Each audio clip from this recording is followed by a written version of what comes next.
Welcome. I'm your host, Susan Graw.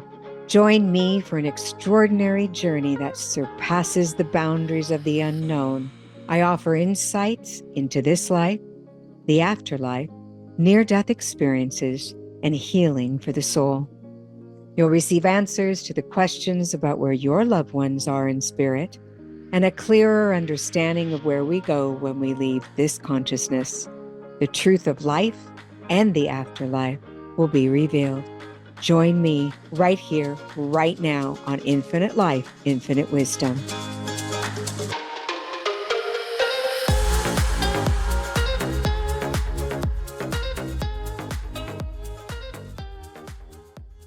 Hi, everyone. Welcome. I'm your host, Susan Graw. It's good to have you back. Today, I'm going to talk about things falling apart in our lives and how our soul can rearrange that. There's something I've noticed after all these years of working with people and big disappointments and even small ones, with grief, working with sickness, dying, and the spirit world, and just watching human lives unfold.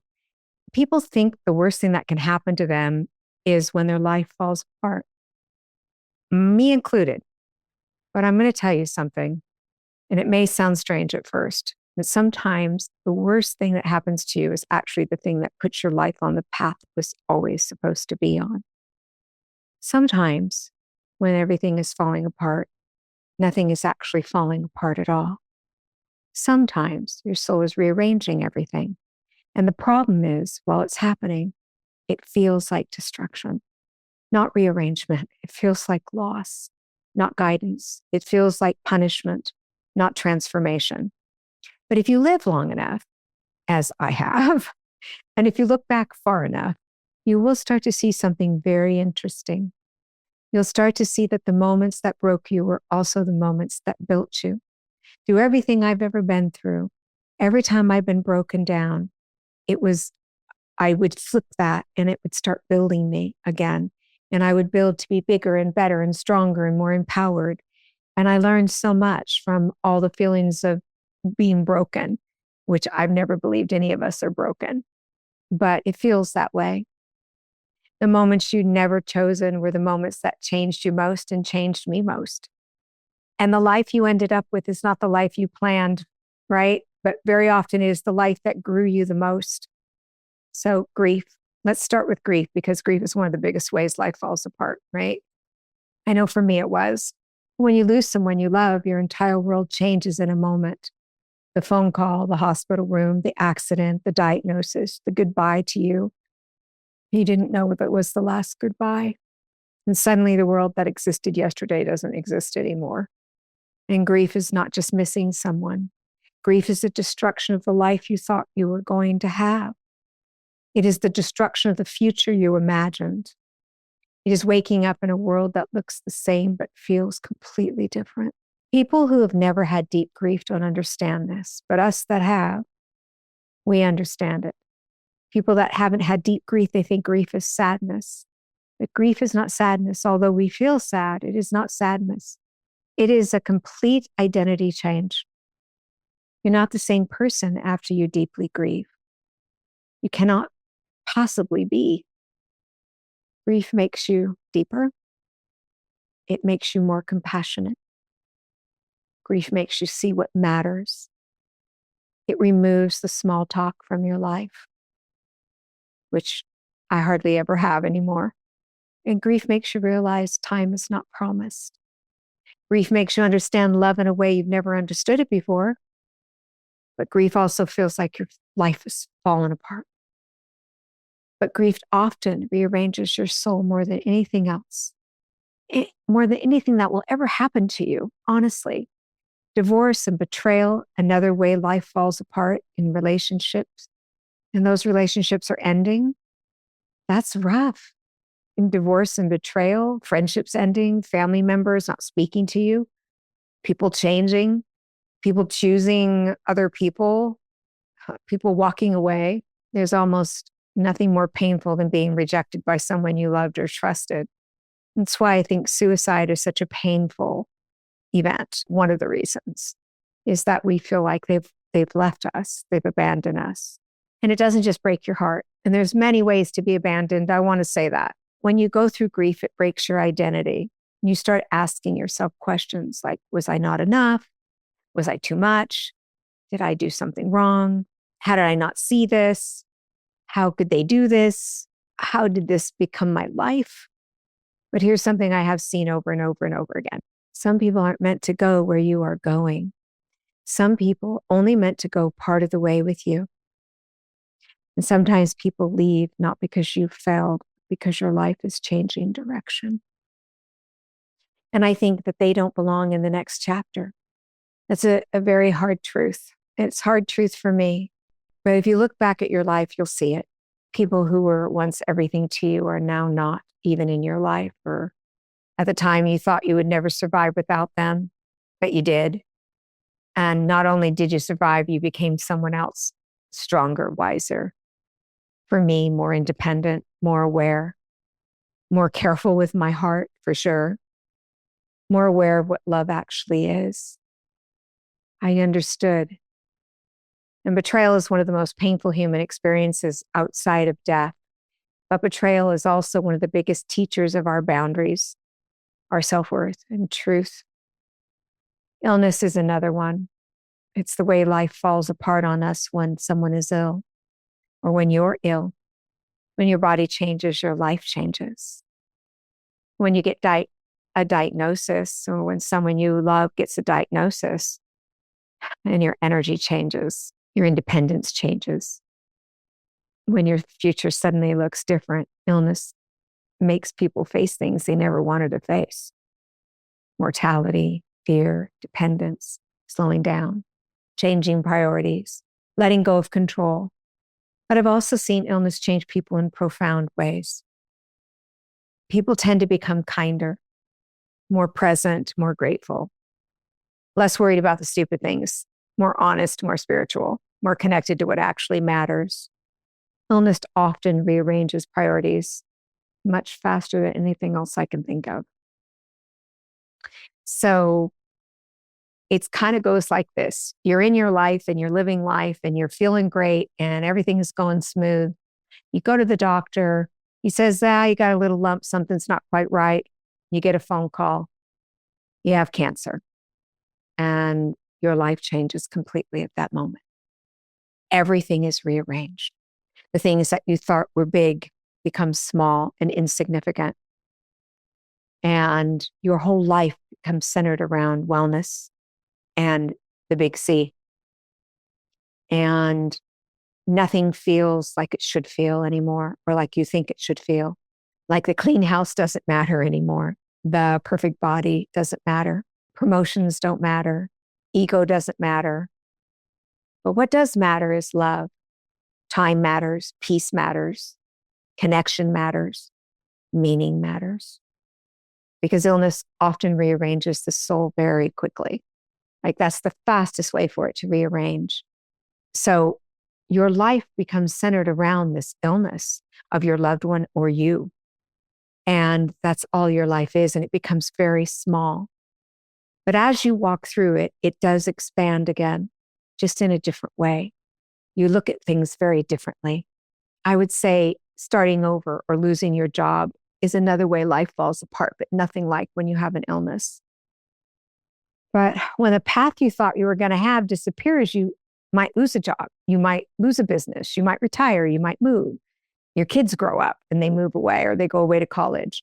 You become an empty nester. You don't know who you are anymore. You don't know what your purpose is anymore. And people go through identity crises in these moments. We attach to who we are by what we do. And when what we do changes, we don't know who we are anymore. Now, I know this is going to sound strange, but this is where reinvention happens. None of us want this, by the way, and we're not challenging spirit to give this to us, but this is life on life's terms. So people think reinvention is something you plan. Most of the time, reinvention happens because something ended, something changed dramatically, and it was painful. And very few people change when everything is comfortable. People change when something ends. People change when something breaks their heart. People change when something is taken away. They change when they have no choice. And I believe starting over becomes terrifying. I know it does for me. The starting over is also where people often find who they really are. So children struggling, one of the hardest things that can happen to a person is watching their child struggle. Now, I know that for those of us who have had major loss, that may not be a truth, but I know as a mother, my child struggling is extremely painful to watch, and it changes me. It's a different kind of pain, watching your child in pain, making bad decisions, suffering, maybe using chemicals, struggling, being lost, being hurt, hurting themselves, hurting others, or if they're depressed and anxious, obviously, if they're addicted, if they're angry at us or they're lost, because as a parent, you would take that pain from them if you could, but you can't. And so one of the hardest lessons in life is realizing you cannot live someone else's life for them. And we want to live our lives for our children. We don't want them to go through what we went through. We don't want to see them suffer, and it causes great rearranging in our souls. But you can't make their choices. You can't fix everything. You cannot protect everyone from all the pain. No more than you can stop the joy. You can't control a child's path. Children often become our greatest teachers of letting go. I know for me, my children have been the greatest teacher in letting go and allowing unconditional love, my greatest teacher for boundaries and patience, my greatest teacher for surrender, because parenting is often the biggest spiritual lesson of all. I think that my hardest lesson in this world has been parenting. It's also been my greatest joy. So it has both. But we're talking about lessons today and our soul rearranging itself. I always say this: pain is our greatest motivator for change. And when we're in pain, we can enter into the dark night of the soul. And that's a period of life where everything feels wrong. You feel lost, you feel alone, you feel disconnected, you've had a deep loss in some way, you feel like nothing's working, you feel like God is silent or your higher power, you feel like spirit disappeared. And I believe you feel like you don't know who you are anymore. I've been there, I've done that. You feel like the life you built isn't the life you want. You may feel like something is ending, but you don't know what is beginning. And this period can last months or even years. And it's one of the most confusing times in a person's life, because from the outside, it may look like everything is fine, but inside, everything is changing. I've learned through very hard, painful experiences that the dark night of the soul is not punishment, it is transformation. It's the period where you are becoming someone new, but you are no longer who you used to be. And that space is in between the comfortable and the uncomfortable. You're not the old, you're not the new. You're in between identities, in between lives, in between chapters. And that place feels like everything is falling apart, but often that place is where everything is rearranging. Spirit silence, one of the hardest things for spiritual people is when spirit goes silent. I know for me, it's one of my hardest things because I don't understand why they're silent, even though I know all the reasons, and I'm going to tell them to you. I still don't get it. When spirit goes silent, I feel like something's wrong with my world.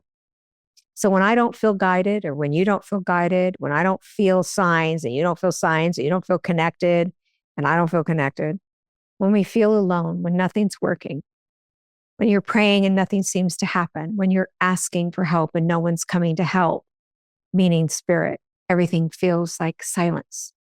But I'm going to tell you something really important. Silence is not abandonment from spirit. It's often growth. Sometimes spirit steps back so you can step forward. Sometimes spirit is quiet because you already know what to do, and they're letting you find that because it's in you.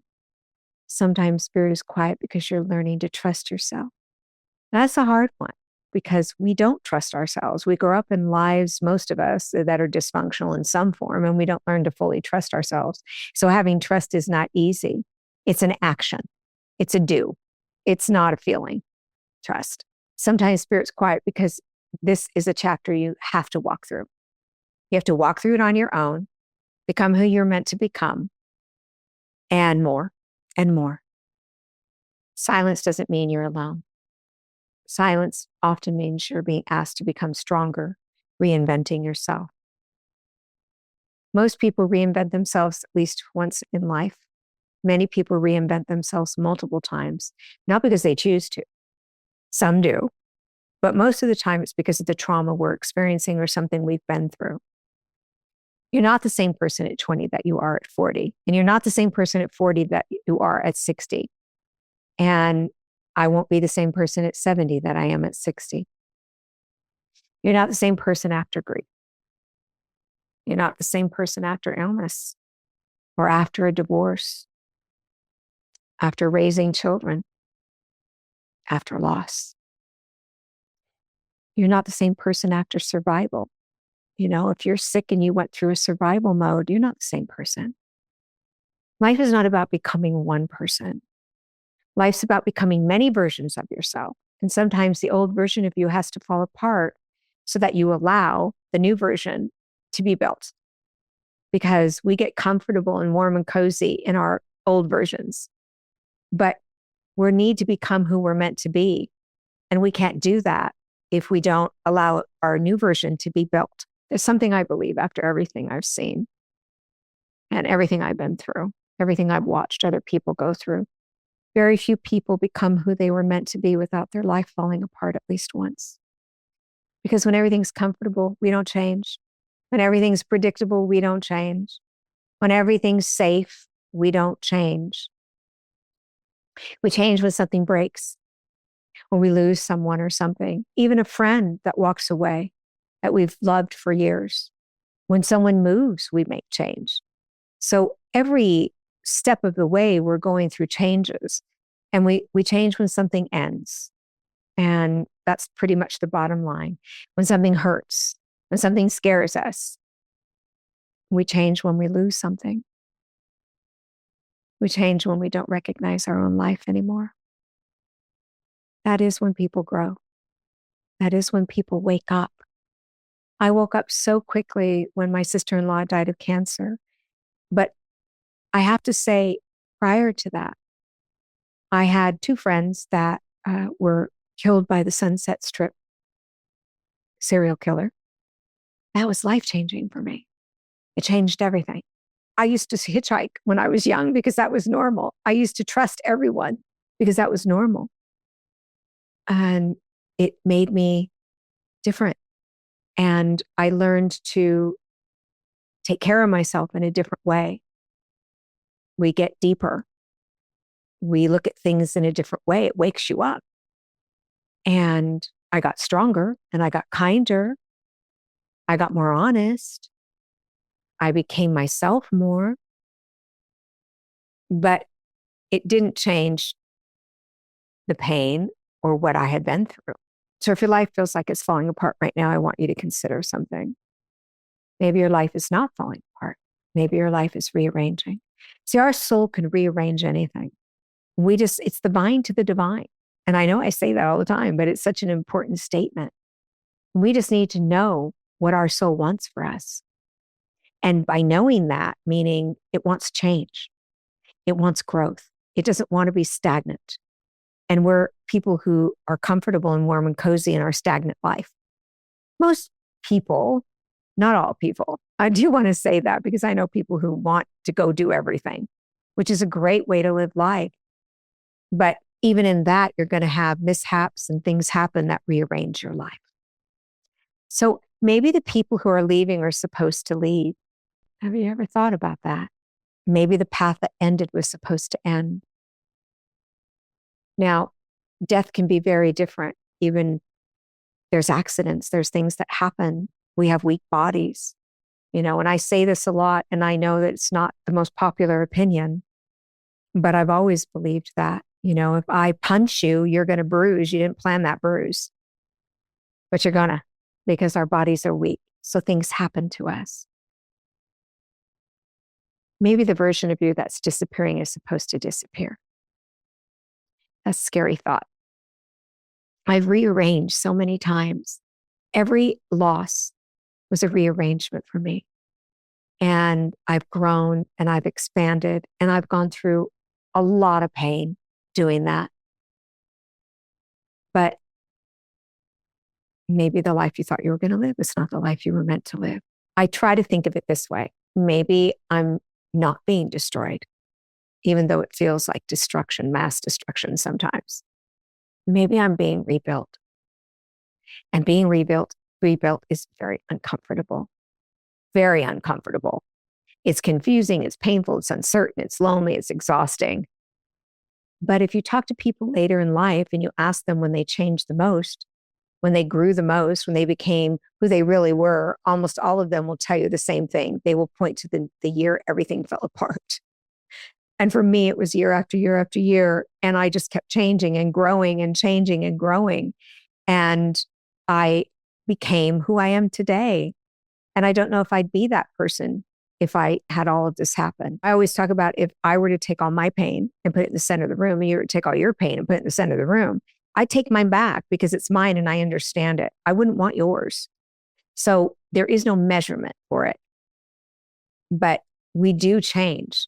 Most people will tell you that when their world fell apart, it was when everything changed.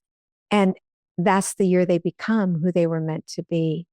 Now, during my journey, I know I touched on what happened to my friends when they crossed by a serial killer. I don't think that was a planned event. It was horrible. And they were stepsisters, which makes it even more horrible. And I had been with them the night before because they hung out with the people next door to us. And my husband and I hung out with them, my husband at the time. I really believe that they had no clue. They were happy, excited. They were out doing their thing. And everything changed in a moment. And they were gone. And everything changed for the families that found them. Everything changed for the families that loved them. Everything changed for their friends, myself included. Life was no longer safe to me. People weren't safe to me. And I literally would avoid going out and being part of life. I really kind of dumped myself into a trauma spin. And I was in that loop that goes on because I couldn't process in my central nervous system that could possibly happen to someone I knew. I mean, that was impossible, but it did. And then my sister-in-law died, and then my brothers died, and you guys all know the story from there. But as those things were happening, I was becoming a new me. I didn't particularly like becoming a new me. I liked being who I was. I mean, I wasn't unhappy being who I was, but I didn't recognize the growth that was going to occur and the empowerment and the beautiful changes. I didn't recognize that I was going to be more because of it, not in spite of it. I would rather that not have happened, along with all the other losses. But I also know that I don't know who I would be without him. I don't know if I'd be compassionate like I am. I don't know if I'd be loving like I am. I don't know who I would be. Just like getting locked in the freezer. I don't know who I'd be without that happening. So all of those things that I went through on my journey were to expand me and to grow and to rearrange in my soul what needed to be rearranged. And that's the same thing for all of you. Life is not predictable. And I think we want it to be. I know I want it to be. I want to know what's going to happen next. I want control. I do. And I know what I say, everything you try to control controls you. Very true. But I still want control. And I know a lot of you do too. I don't want to worry about when I might lose my husband or when one of us might get sick or my animals leaving and going to the other side. And it doesn't matter that I've seen it. I don't want to be there yet. I want to be here. And I want to have fun with my friends and I want to laugh and I want to cook and I want to share my life with people. And I know you all feel the same way. Even when I'm alone, I'm sharing my life. I'm sharing it with the spirit world, but I'm also sharing it with me. My life has meaning. It has purpose, and so does yours. But we're going to go through loss. And that loss and change is the rearranging of our soul. Who would have been different if nothing had happened? Not one of us. And who would you be? Do you even know? Because I don't. Every year that goes by, I change more and more, even when nothing bad happens. But I've never had a year where something hasn't happened, where I've had just peace. I don't think that exists in my world, which is okay. It's cool. I've got it. I've learned to adjust to it. Sometimes it takes time to adjust to loss and grief and pain and change. especially when it's in your family. It takes time. It doesn't just happen overnight. We have to work really hard to readjust and rearrange ourselves. But when it happens, it's like an aha moment. It's like the Big Bang, right? You go, oh my gosh, I'm different. That thing that I focused on that mattered more than anything in the world no longer has control and power over me. What a freedom. So let's say there's someone in your life that you've always just want to love you and you just do everything in your power to make that happen. And you stretch yourself to the nth degree to make that occur, but it never occurs. Like maybe they just don't like you. And you finally go through that dark night where you recognize they just don't like me. And that may not be okay, but it needs to be okay. But what happens is one day you wake up and you say, you know what? That's okay. Wow. Because it wasn't okay for 5 years or 10 years or 20 years, and now it's okay. Or even 2 months, but now it's okay. Because you're at a place of empowerment and your soul has rearranged the information and said, you are valuable, regardless of what someone else thinks or feels. You are valuable. And your soul lets you know that. And it's like that aha moment where you say, I'm not willing to stretch myself to the limits for that person or that thing or situation any longer. And you grow and you become better for it. And you recognize how to take care of yourself. But in between that is the grief. In between that is the suffering and the pain and sometimes agony, because it might be a different kind of loss. But at the end of it, we move through the dark night of the soul and we wake up feeling centered and empowered and more. And that is when you know that the rearrangement happened. So your soul doesn't love pain, but without it, you don't rearrange. And I know that sounds a little bit crazy, but it's true. Look at your life. Look at how you've changed. For those of you that have lost a child, dramatic change. Was it for the good? I don't know.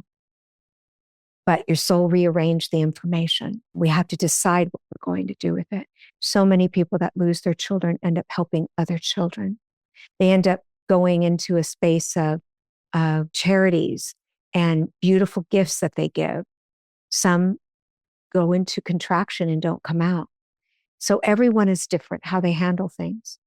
But no matter how we handle it, growth is occurring and rearranging in our soul is occurring. It can't not, as long as we're walking on this planet. We're here for the experience. We're here for the experiential version. So we're going to have the experience, regardless of if we try to avoid it or not. So do we like it? Not always. There's good things that happen too, that we get good, happy, not pain, but rearranging, happy rearranging. We get married, we have babies, everything rearranges our soul. So it's not just the bad, but the bad seems to really focus on our soul. But I know when my children came, my gosh, my whole life rearranged. I waited so long and I had infertility, as those of you have listened previously to my podcast, and it rearranged me completely. But having my children, adopting my children was the greatest gift. And at the time, I recognized it. I didn't reject that. It was so special. But did that mean that it wasn't difficult? No, raising children is really difficult. Did it mean everything was hunky-dory? No, it didn't mean that. And every time things went in a direction that I was uncomfortable with, it would rearrange my soul. And I would learn from that. And I became more. And I grew. I think I became a better parent as I got older. I think I was a good parent when I was young, but I think I became a better parent. That's my soul rearranging, going through traumas with my children or sadness with my children. So what we believe is our breaking point can be our growth point. We just have to allow it. That's all. Everyone has to go through trauma. But if you can look at it like a rearrangement of the soul, instead of just a horrible grief or horrible experience, you can grow quicker. You can get through it much quicker. And you come out on the other side feeling maybe more whole than you did before. But it doesn't change when it's a loss of death, or maybe your children don't talk to you, whatever it is, that there's a piece missing. But it gets filled with something else if we choose that. It really does. So if you're someone who has children that don't talk to them, that's a terrible betrayal and terrible pain. If you're a child that feels like you were abused, that's a terrible pain and a terrible betrayal. I tend to see people rearrange the story. So you have to be very careful not to rearrange the story, but to stay with the truth of what the story is. Because the stories we tell ourselves make things grow and expand in a way that it's not always good. So I want to say to you today that if you're in pain and you're going through an experience, your soul is going to begin rearranging that. And when it does, that doesn't mean the pain goes away, but something miraculous happens. You become more. I hope you enjoyed this podcast, and I hope that we see you again soon. So press the like and share button. Please comment. It means a lot to me. Take care of you. I loved our shared time together during this extraordinary soul journey on infinite life, infinite wisdom. Until next time, may the infinite wisdom we've uncovered guide you on your own unique path. Please don't forget to hit the follow button so you don't miss any new episodes. My book, Infinite Life, Infinite Lessons, is available now. Wishing you healing and love until we meet again. This is Susan Graw. Remember, they are only a heartbeat away. Take care of you.